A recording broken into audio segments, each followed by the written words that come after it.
Hallo zusammen, ich bin's mal wieder, euer Michael, und ich melde mich heute aus dem wunderschönen Römö von der wunderschönen Insel Römö in Dänemark. Wir sind hier ein bisschen im Urlaub und ich habe ein neues Objektiv dabei, und zwar das Sigma 10 bis 18 mm f2.8 DCDN Contemporary. Ziemlich langer Name. Wir haben hier also 10 bis 18 mm. Das Ganze ist für einen APS-C-Sensor gedacht und vor allem das Spezielle daran, es ist für Canon RF-Mount gedacht. Also das zweite Sigma-Objektiv für den Canon RF-Mount ist jetzt draußen. Ich habe es hier, ich konnte es hier ein bisschen testen in letzter Zeit. Ich hatte das hier mit im Urlaub, ich war damit auf Sylt und habe einfach überall mal ein paar schöne Bilder damit gemacht und möchte euch jetzt einfach ein bisschen was dazu erzählen, wie das Ganze denn so abschneidet. Wir haben hier also 10 bis 18 mm am APS-C-Sensor. Das heißt, wir sind hier bei 16 mm bis ca. 29 mm Brennweite, wenn wir das Ganze aufs Kleinbild im Kleinbild-Äquivalent sehen. Damit lässt sich also schon ein relativ großer Weitwinkel einfangen. Wir haben hier eine durchgehende Blende von 2,8. Das heißt, ihr habt auch im Lowlight so ein bisschen Reserven. Wir haben aber keinen Bildstabilisator drin. Das ist ja ein kleiner Nachteil vielleicht. Mit Bildstabi wäre das Ganze aber deutlich größer geworden. Wie ihr seht, es ist allgemein nicht wirklich groß. Es hat ungefähr einen Durchmesser von 72 mm und eine Länge von 62 mm. Das heißt, es ist wirklich sehr kompakt. Mit der Gegenlichtblende wird das Ganze dann ein Tick größer. Wir sind dann hier bei 80 mm Durchmesser und die Gegenlichtblende bringt euch da nochmal ca. 2 cm mehr Länge in das Gesamtpaket. Insgesamt ist aber wirklich trotzdem sehr klein. Wir haben hier die Canon R7, die ist schon relativ wuchtig gegen das Objektiv. Wenn ihr das Ganze an der Canon R50 nutzt, dann ist das schon sehr, sehr klein und passt auch mal in eine Tasche von eurem Pullover oder von eurer Jacke. An der R7 mit dem internen Bildstabi ist es natürlich ein bisschen größer und der interne Bildstabi spielt ja eben auch eine Rolle, weil wir, wie gesagt, im Objektiv selber kein Bildstabi haben. Die Länge verändert sich etwas. Wenn ihr das Ganze auf 10 mm Brennweite stellt, dann fährt das Objektiv aus. Es ist also kein Innenzoom-Objektiv. Ihr habt dann ungefähr einen Zentimeter mehr Länge. Bei 18 mm ist das Ganze dann komplett eingefahren. Das Gewicht ist bei 270 Gramm. Das ist also relativ angenehm. Das ist wirklich nicht viel für so einen Zoom, vor allem mit 2,8er Lichtstärke. Wie gesagt, es ist angenehm zu tragen. Ihr bekommt mit dem Objektiv die Gegenlichtblende. Die lässt sich hier auch sehr einfach abnehmen. Ihr habt hier nämlich den neuen Verschluss. Den hat Sigma, glaube ich, mit dem Objektiv am E-Mount eingeführt. Das Ganze wird nur so ein bisschen eingeklipst und es hält sehr gut. Man hat am Anfang vielleicht so ein bisschen das Gefühl, es wird nicht richtig halten. Es tut es aber. Also ihr könnt damit machen, was ihr wollt. Es ist eingeklipst, wie auch die Gegenlichtblende bei anderen Objektiven. Das Filtergewinde beträgt 67 mm. Ihr könnt hier also alle handelsüblichen Filter verwenden. 67 mm, auch trotzdem Weitwinkel, habt ihr hier nicht die Linse im Weg oder sowas. Also das funktioniert ganz normal. Das Objektiv selber kommt, wie ihr auch seht, ohne Bedienelemente, also außerhalb der Ringe habt ihr keine anderen Bedienelemente. Das ist soweit eigentlich auch nicht schlimm.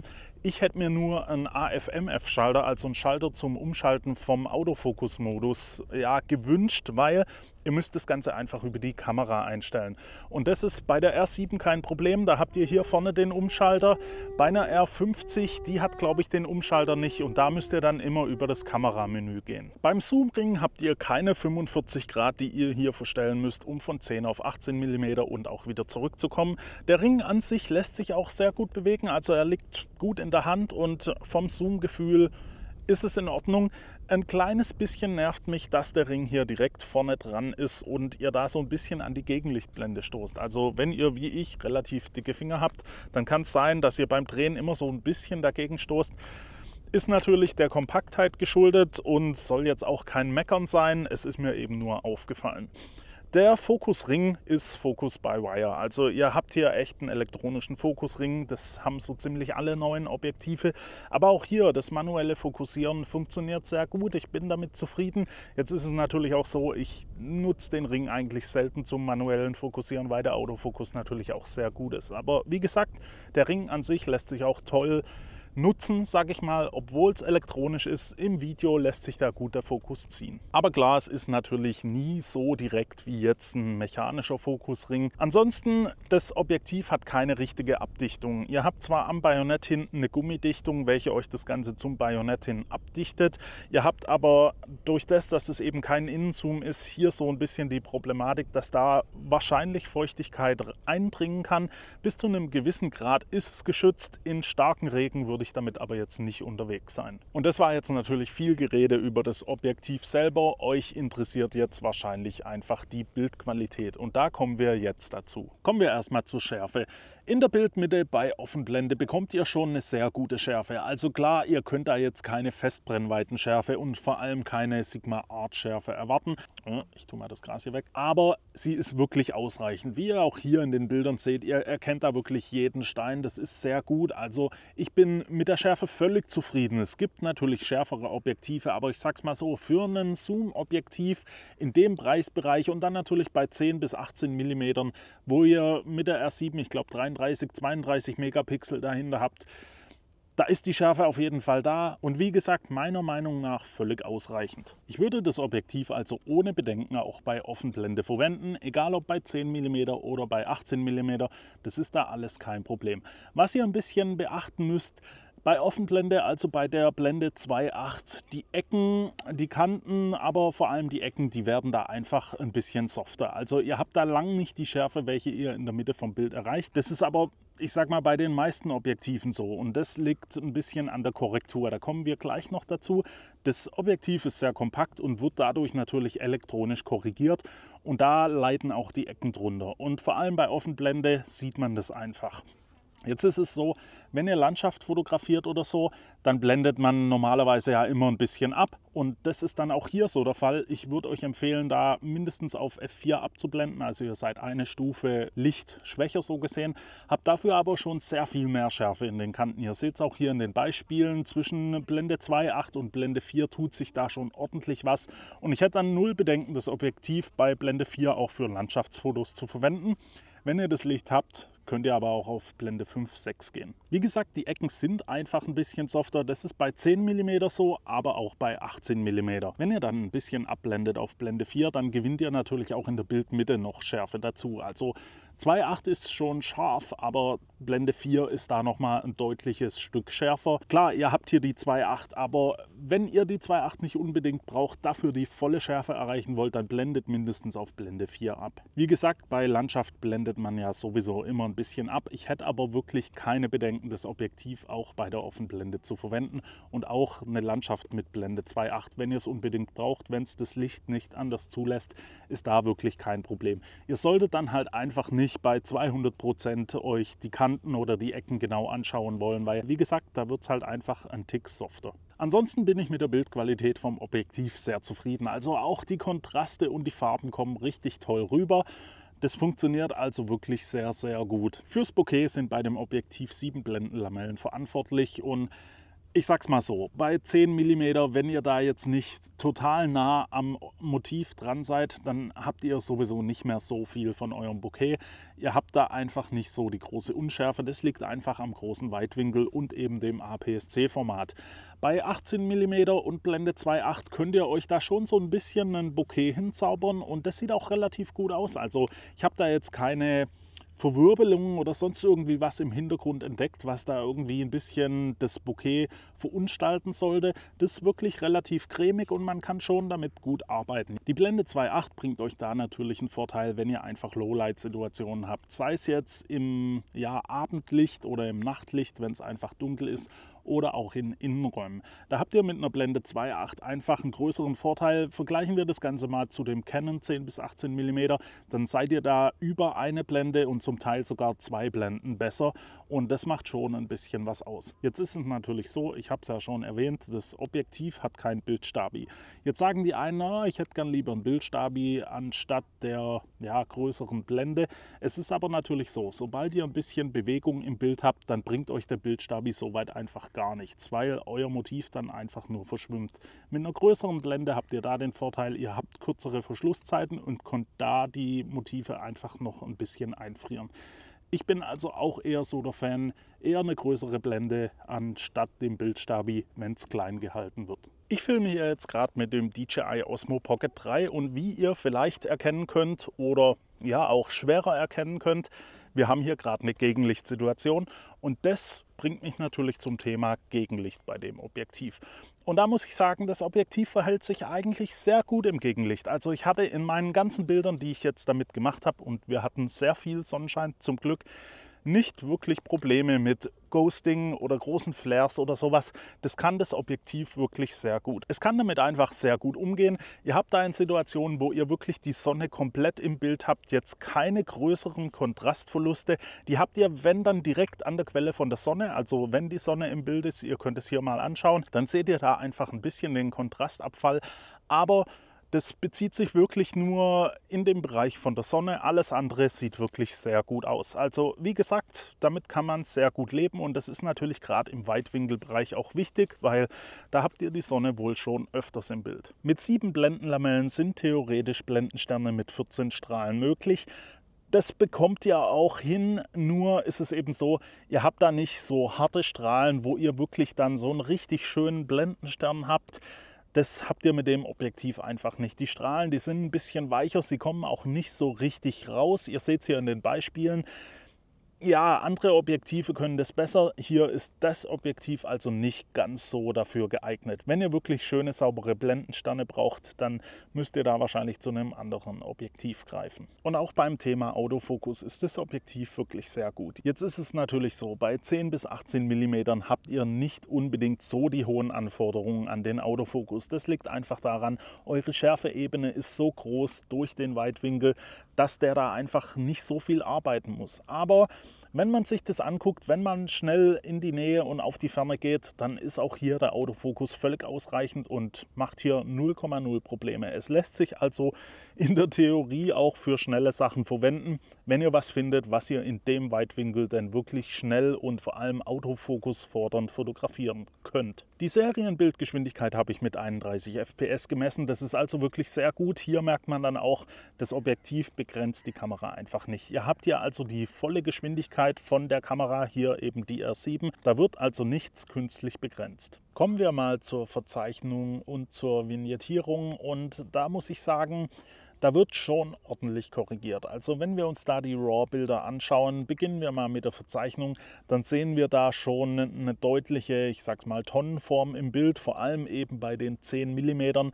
Da wird mit dem Profil, es gibt ein Lightroom-Profil, das wurde mir zur Verfügung gestellt, das wird wahrscheinlich dann auch relativ schnell verteilt werden. Da wird schon ordentlich korrigiert. Das funktioniert auch sehr gut. Aber es zeigt eben auch, das Objektiv ist so berechnet, dass es korrigiert werden muss. Gerade bei 10 mm ist da wirklich ordentlich was an Verzeichnung zu sehen. Und das erklärt natürlich auch, warum die Ecken so ein bisschen, ich sag's mal, softer sind. Weil das eben im Nachhinein korrigiert wird und da eben die Ecken dann doch schon ein bisschen gezogen werden. Und das Ganze bezieht sich auf die 10 mm. Bei 18 mm ist es lang nicht so schlimm. Da wird nur noch ein kleiner Tick korrigiert, aber es wird ein bisschen was korrigiert. Und ich sag's mal so, wenn ein Objektiv ordentlich korrigiert wird, dann habe ich damit auch überhaupt gar keine Probleme. Das ist einfach so, alle neueren Objektive sind auf Kompaktheit gebaut und dass sie leicht sind. Und da ist klar, dass dann da ordentlich elektronisch korrigiert werden muss. Wie gesagt, wenn das ordentlich funktioniert, dann habe ich da auch kein Problem damit. Man sieht es hier nur wieder sehr deutlich, dass eben bei 10 mm da schon heftig korrigiert werden muss, weil man eben diese Tonnenform hat. Das Ganze ist auch bei der Vignettierung so. Wenn wir uns das Ganze bei Offenblende bei 10 oder auch bei 18 mm anschauen, dann sehen wir hier schon sehr deutlich dunkle Kanten oder auch die Ecken. In den Ecken sieht man es natürlich am meisten. Das ist da habt ihr schon eine ordentliche Vignettierung. Aber auch hier ist es so, das Ganze wird mit dem Profil sehr gut korrigiert. Alles, was hier aber einfach korrigiert wird, geht ein bisschen auf die Bildqualität und deswegen sind die Ecken einfach so, wie sie denn sind. Wenn ihr hier ein bisschen abblendet auf Blende 4, dann wird das Ganze schon deutlich besser. Ihr habt aber trotzdem noch eine Vignettierung drin. Ihr könnt also immer noch ein bisschen die dunklen Bereiche erkennen. Noch ein bisschen mehr abgeblendet wird es dann einen Tick besser, aber es muss immer ein bisschen korrigiert werden. Und dann kommen wir noch zur chromatischen Aberration und da muss ich auch sagen, da bin ich eigentlich sehr zufrieden mit dem Objektiv. Also in meinen ganzen normalen Bildern, die ich gemacht habe, konnte ich nicht wirklich was feststellen. Also Eigentlich überhaupt gar nicht. Jetzt ist es so, wenn ihr extreme Gegenlichtsituationen habt, wie zum Beispiel hier im Bild mit dem Wasser, dann seht ihr da natürlich schon was. Da habt ihr dann die Low-Cars auch drin, die lassen sich aber überraschenderweise im Lightroom sogar relativ gut auskorrigieren, sage ich mal. Das Objektiv an sich, wenn ihr in Bäume fotografiert oder sowas und da eben die Sonne in den Bäumen habt, da habt ihr gar keine Probleme mit den chromatischen Aberrationen, also mit der chromatischen Aberration. Da konnte ich jetzt so überhaupt gar nichts feststellen. Es kann natürlich wirklich sein, wenn ihr das herausfordert, dann könnt ihr da auch was sehen. Aber das ist eigentlich bei den meisten Objektiven so. Wie gesagt, in dem Bereich bin ich hiermit sehr zufrieden. Und auch die Naheinstellgrenze vom Objektiv ist wirklich sehr gut. Also bei 10 mm habt ihr da 11,6 cm Naheinstellgrenze und das ist wirklich direkt vor der Linse. Da müsst ihr schon aufpassen, dass ihr euch keine Abschattungen durch die Gegenlichtblende einholt.